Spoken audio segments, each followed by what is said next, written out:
My path, it's right here and I'm on it. I'm moving along best as I can. Try as I will to control it. Some things get out of hand, but I'm strong as I am at this moment, and I'm happy to be here.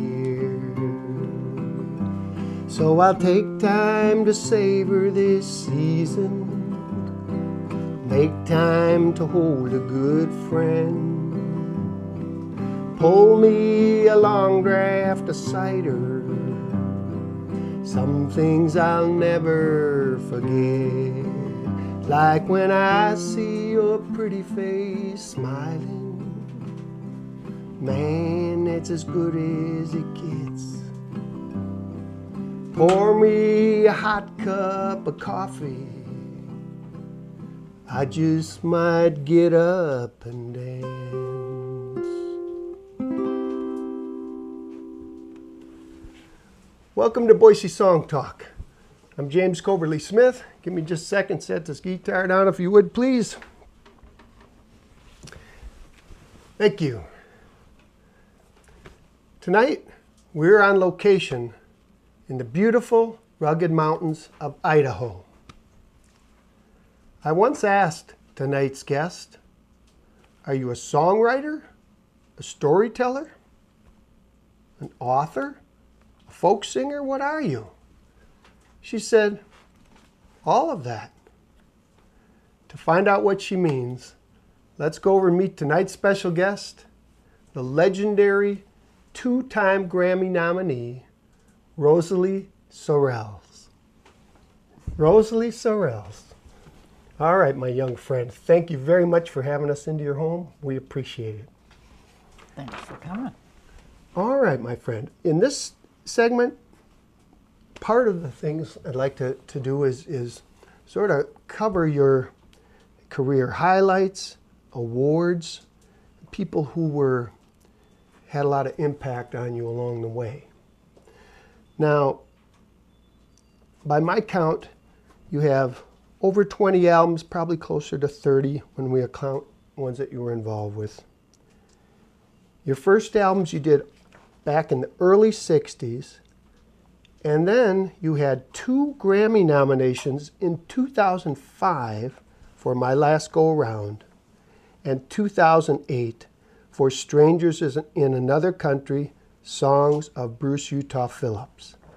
That is a long span of time from the early 60s to winning Grammys very recently. Nomination. I know. I know. You continue to tell me. Yes. So my question is, when you have a body of work that's so amazing like that, when you get Grammy nominations for 2 of the 20 plus albums, how do you feel about that?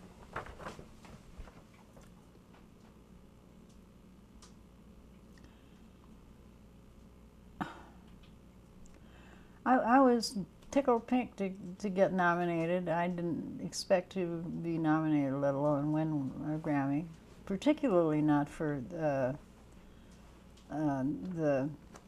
the first time, because it was an odd album. It was all kinds of different spoken word and it just, I guess maybe I got nominated because it was so odd or something. It's a lot of what your art is in that album. Yeah. Spoken word and performance. Yeah, and it was certainly very heartfelt, and I was just surprised.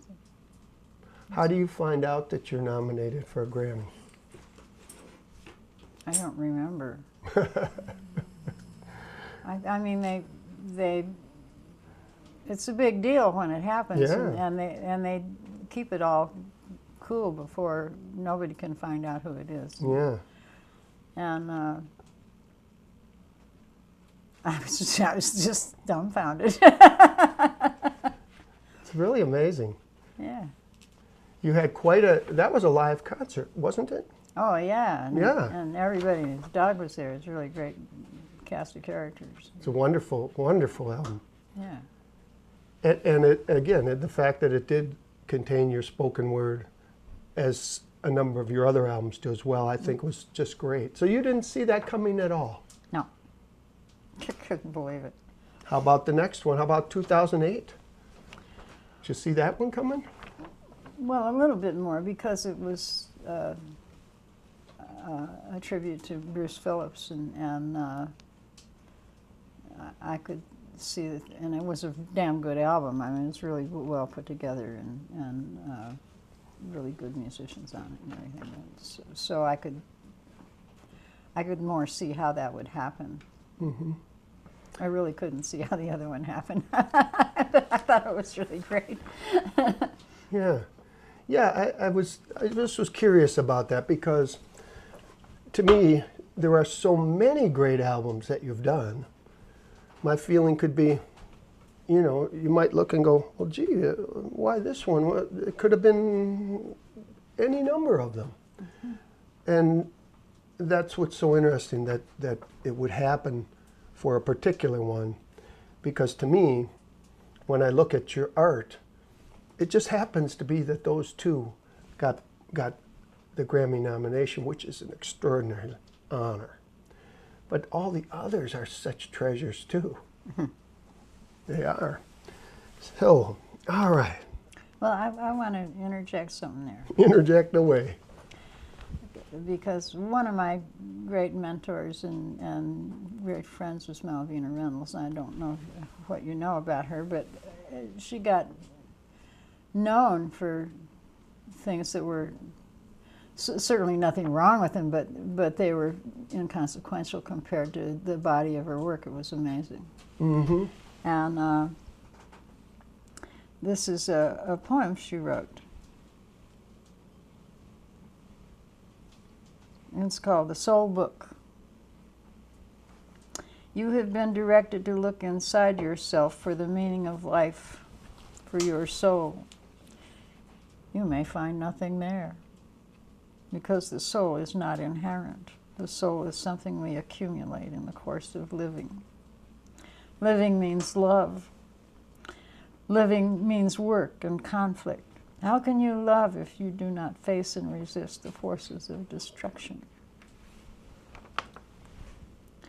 Such a course requires courage, and courage is a true value. How can you live if you do not create in return for the sustenance you need? This requires effort, and effort is a true thing. It is the source of food and beauty, and in its use of a resilient mind and body. The valid community is mutually supporting. You are not alone. You are nothing alone. Living together, working, communicating has made us what we are, a meaning in the monster cities of our times. Communities disappear. People are alien to one another. The system of values of now prevents us from helping one another. I believe that a new community is appearing. It is smothered many times by the establishment, but it is bound to grow again. Conversation is thinking in its natural state. Thinking is the conversation within us. Words distinguish us from the blessed beasts. Words began in human beings in the process of transforming gregariousness into cooperation. But words corrupted to manipulate others for selfish purposes are as poisonous as polluted waters. Living is the process of becoming. It is all that went before, in the direction in which it is going. The soul is not an inner pearl. It is a patina created as an individual, functions in community. Not knowing, people called it God. For it was not in the unique self nor in the world, so they could not explain it. The soul is a function of communal being. Malvina was a communist. Tell me some more about Malvina Reynolds. She was a big influence on you. Yeah. Tell me some more about her. Was she on the? Where did she live? Where? She lived in California. She was born in California. She was born in LA, I think, and she lived in San Francisco, or well, Berkeley most of the time that I knew her. You did an album of her songs. Oh, you damn, I'll bet you. I'll do another one too if I get a chance. She was one of a kind. There's nothing to compare her to. She was extraordinarily kind and very smart and concerned for humanity and often just despairing, and whether or not anybody would ever notice what was wrong and fix it or not. Mm-hmm, mm-hmm. And she cared about everyone. She was incredibly kind, but never soppy about it. Well, I'm going to take a minute here, and I know this does not encompass all your career highlights because I just know there are a lot more. But we had touched on the Newport Folk Festival, your first big gig, major gig, geez, your Grammy nominations. You also authored at least 2 books, and you wrote the introduction to your mother's book. You also wrote wonderful liner notes on albums. 1990 World Folk Music Association Kate Wolf Award. 1999 National Storytelling Network Circle of Excellence Award. Oh yeah, that was great. Go ahead, tell me about that one. Well, I really appreciated that people recognized me for being a storyteller. And that was very unusual for someone who was thought of as a singer to be recognized that way. You once said to me, you said, I view myself more as a storyteller than a songwriter or something like that. Mm-hmm. Yeah. So to me... song is part of the story. Uh-huh. I think you're a master storyteller. I mean, truly. Thank you. Truly, you are mesmerizing. I've seen you in concerts. I first saw you down in L.A. County at the Bodie House concert. Oh, yeah? Yes, and I was watching you. It was right before I moved to Boise. I was watching you do your show, and I hadn't seen you before. And you were telling a story before the song. I was so caught up in it that once you started singing it, I was like, oh, that's right. Oh, there's songs too. I mean, really. And no, you're a mesmerizing performer. You are a master. I get a little choked up. I saw you again, I think it was the same year, at the Vancouver Folk Alliance. You were getting a Lifetime Achievement Award. Oh, I love the Vancouver people. You came The guy out. who runs that festival is really great. Yeah? Gary Crystal, yeah. Well, they must have thought you were really great, giving you a Lifetime Achievement Award. You came out on that stage and you played a Guy Clark song, Old Friends, I think. Mm-hmm. Oh my God, they shine like diamonds. Oh, what do you mean? What shines like diamonds? His That songs? song. Yeah. Old friends, my God, they shine like diamonds. Yeah. Old friends, you can always call. Old friends, oh, you can't do without them. Don't you know it's old friends after all. Well, you came out and did that, and you were playing guitar, and the way you did it, the guitar was so spacious. It was captivating. All right. Now back, you interrupted me on my awards list here. All right. Okay, so we had the National Storytelling Network Circle of Excellence Award. They said for exceptional commitment and exemplary contributions to the art of storytelling. 2000, Doctor of Fine Arts from University of Idaho. 2001, Boise Peace Quilt Award. Yeah. Tell me about that. What is that award? Oh. I should know, but I... Well, it's a bunch of women who really care about peace mostly. and are mostly pretty left-wing in their perception of everything. And they just pick a woman every year that they think has contributed to whatever they think is important. And they make, there's a lot of them. Sometimes there's 25 and sometimes there's 50 or 60. And they all get together and they make a peace quilt for this person, whoever it is. And sometimes it's an organization or sometimes, you know, and they're beautiful. And they made one for me. Nice. And it hangs somewhere. I can't remember where it's hanging. All right. But okay. It was really neat. Tell me about the Santa Cruz scrapbook. Oh, yeah. You have a scrapbook. There's a museum or something in Santa Cruz? Mm-hmm. Well, it's at the university. It's a university museum. Yeah. And there's a scrapbook of yours there? Mm-hmm. I think you said to me once, all the other stuff, I don't know what happens to it, but I want to keep track of that scrapbook. Anyway, well, that's a pretty neat thing. All right, let me try this, my friend. There were so many people that you encountered in your amazing career that's still going. I'll just name off some names and you give me some little feedback. Let's say Pete Seeger and Peggy Seeger. Huh. There's more Seegers, you know. There's Charles. I need your help. Oh, well, I admire Pete Seeger more than almost anyone, and but I was always too shy to really.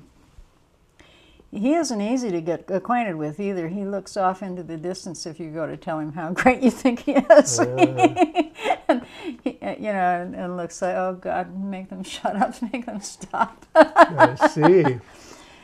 He doesn't like to have anybody going on and on about how great he is, because he wants to go on and on about how great life is and the human condition and all that. It's really wonderful. Yeah. And very influential guy he was. The only reason I think I got to know him very well is because I was friends with a whole lot of other people in his family, but the one who really did it the most was his father, Charles Seeger, who is just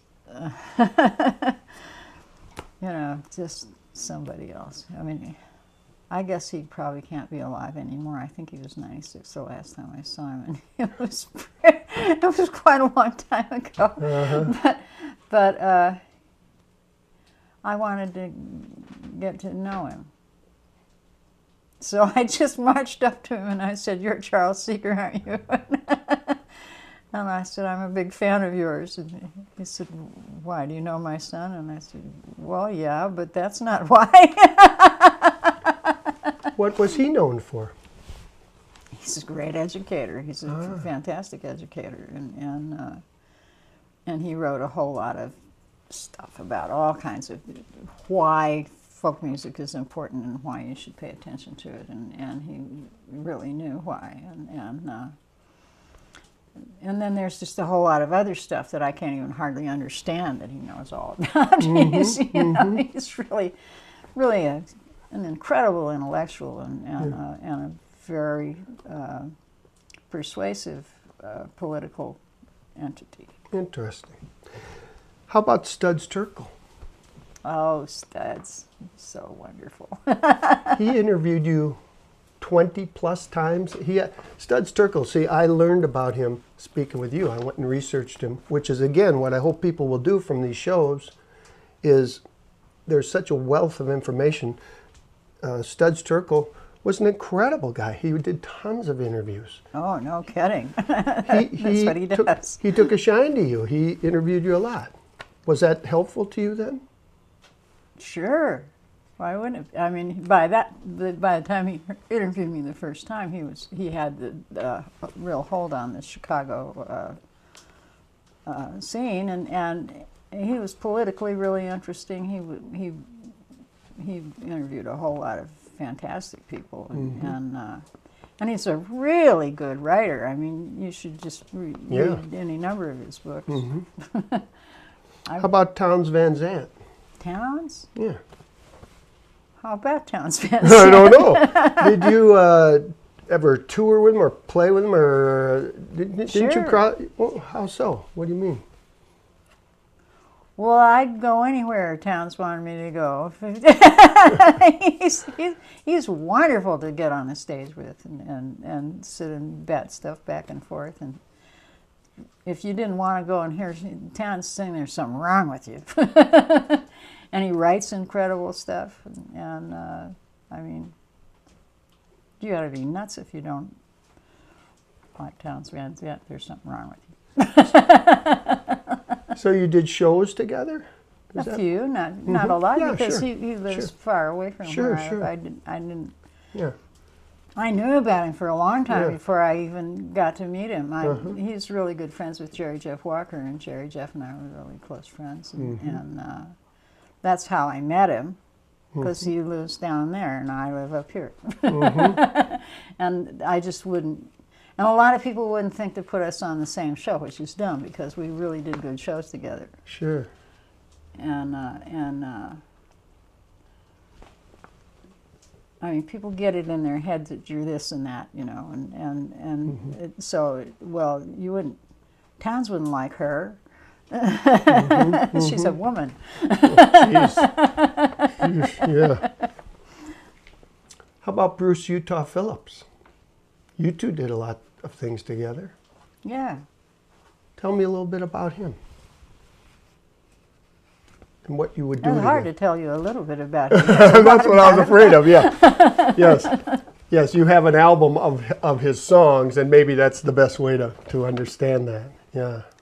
Yeah, but I recorded something that he wrote on nearly every album I ever did. I mean, and several things sometimes. And I did a whole lot of stuff with him. Interesting. And we didn't always get along very well together. Oh, I see. I knew him. He lived in Salt Lake City, and I think he had a bad attitude toward women. It took him a long time to learn how to talk to me. Yeah. Because he could say some pretty arrogant, stupid stuff. Jeez. And forget that he was talking to a woman, and then he'd, you know, talk to you like you had some sense or something if he forgot he was a woman. He was married to at least 3 friends I really loved, and he was just awful to every one of them. Is that right? Jeez. I'll be danged. Yeah, he was. Well, okay. Not on purpose. He had no idea he was being awful to him. Well, I'll be danged. Well, how about Dave Van Ronk? Was he an okay guy, or was he a bad guy too? I adored Dave Van Ronk. Tell me. There's nobody better than Dave Van Ronk. Tell us about him. I don't know much about him. I need to know more. Tell me a little bit about him. I know you can't tell me a little, but... No, it'd take a long time to tell you anything about Dave. Now, he was a gentleman. Okay. He never downplayed women. Good. He never thought you were a woman just because you were pretty or something. He would like to know if you could open your mouth and say something intelligent. Nice. And then he would tell everybody you just did that. You did some shows with Ramblin' Jack Elliott, too. I did a lot of shows with Ramblin' Did you do Jack. a lot? Yeah. Ramblin' Jack Elliott and I are almost the same person. Is that right? Yeah, we're a lot alike. I'll be dang. Interesting. I love Jack, too. He's just wonderful. See, these are so, you just, I mean, all of these names, and I know there's many others, it just shows this, where you were, all these places you've been. These are major people, as you are. And it's very fascinating to me. All right. You got Hunter on that list? Yeah, we talked a little bit about Hunter, but we didn't cover enough. Give me a little more Hunter before we have you do a song and take us out. Well, probably he had a big influence on the way I think about things, probably.